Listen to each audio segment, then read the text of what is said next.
Jack Miller had worked the same patch of land in Iowa for nearly 40 years. Once a thriving corn farm passed down by his father, it was now barely breaking even. The weather had turned unpredictable, fuel prices were up, and corporate farming had swallowed most of the local market.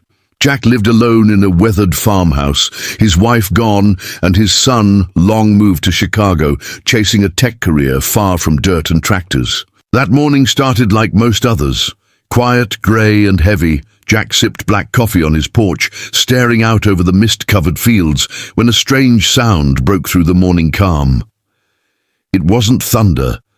It was louder, sharper, like metal tearing the sky. He squinted toward the horizon and saw a small private plane, trailing smoke, nose tipping dangerously low. Seconds later, it vanished behind the barn. A crash shook the ground. Jack dropped his mug and ran. He reached the field, heart pounding, to find a small aircraft crumpled between rows of broken cornstalks. One wing was mangled, the nose buried in soft earth.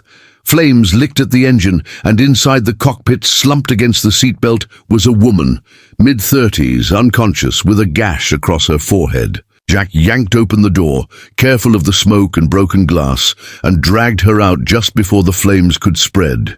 He carried her back to his home, wrapped her in blankets, and called the small-town clinic.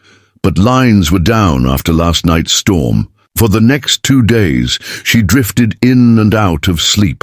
Jack cleaned her wounds, made her soup, and let her rest in his guest room, still filled with his late wife's quilts and country books. When she finally came to, she sat up groggily. "Where am I?" "You're in Miller Farms," Jack said. "Outside of Granger. You crashed, but you're lucky to be alive."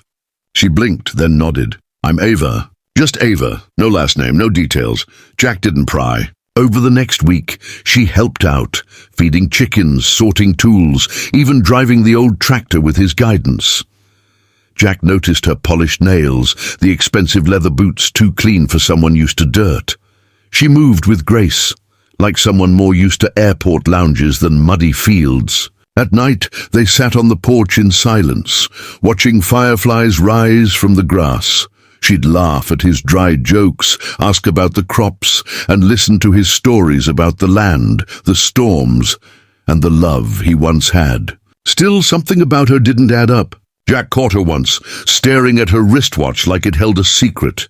It looked pricey, definitely not from around here. One evening, he looked over and said, "You're more than just a pilot, aren't you?" She didn't answer, just smiled faintly, her eyes carrying the weight of another world. Whatever she was running from, Jack knew one thing: this crash wasn't just an accident.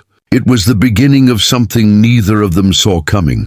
A week had passed since the crash, and Ava was walking more easily now. Her bruises were fading, her spirit seemed lighter, but something still hovered in the way she looked toward the road, like she was waiting for something, or someone. A week had passed since the crash, and Ava was walking more easily now. Her bruises were fading. Jack didn't ask questions, though curiosity gnawed at him. Who was this woman who flew her own plane, wore a watch worth more than his tractor, and flinched at the sound of approaching cars? That morning, Jack was fixing the fence when he heard the crunch of tires on gravel. A black SUV pulled up near the barn, shiny, out of place. A man in a crisp navy suit stepped out, holding a tablet and scanning the property like it was a crime scene. Ava stepped out of the house, her shoulders stiff. The man nodded toward her. "Miss Whitaker, thank God. We've been looking everywhere." Jack turned slowly. "Whitaker," he repeated. Ava looked at Jack with a sheepish smile. Ava Whitaker, CEO of Whitaker Aviation. Jack's mouth opened, then closed again. "I needed to get away," she said quietly, "away from boardrooms, investors, and expectations. I planned a solo flight to clear my head, but something went wrong. I lost engine power, and the next thing I knew, I was waking up in your guest room." The man in the suit interrupted. "We need to get you to the hospital, and then back to headquarters. There's a press storm building." Ava held up a hand. "Not yet." She turned back to Jack. "You saved my life, Jack. Not just by pulling me out of that wreck, but by showing me something I forgot existed. Kindness without a price. A life that's real." She paused. eyes glistening. I thought I'd lost touch with the world, but here, in your fields, with your stories, your simple meals, I found peace. Jack gave a slow nod, still taking it all in. Well, I can't say I've ever had a millionaire milking my goats before. She laughed. Don't get used to it. As she prepared to leave, Ava walked with Jack to the old porch one last time. I want to help, she said.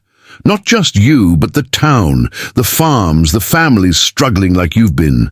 I can invest in irrigation systems, create a fund for independent farmers.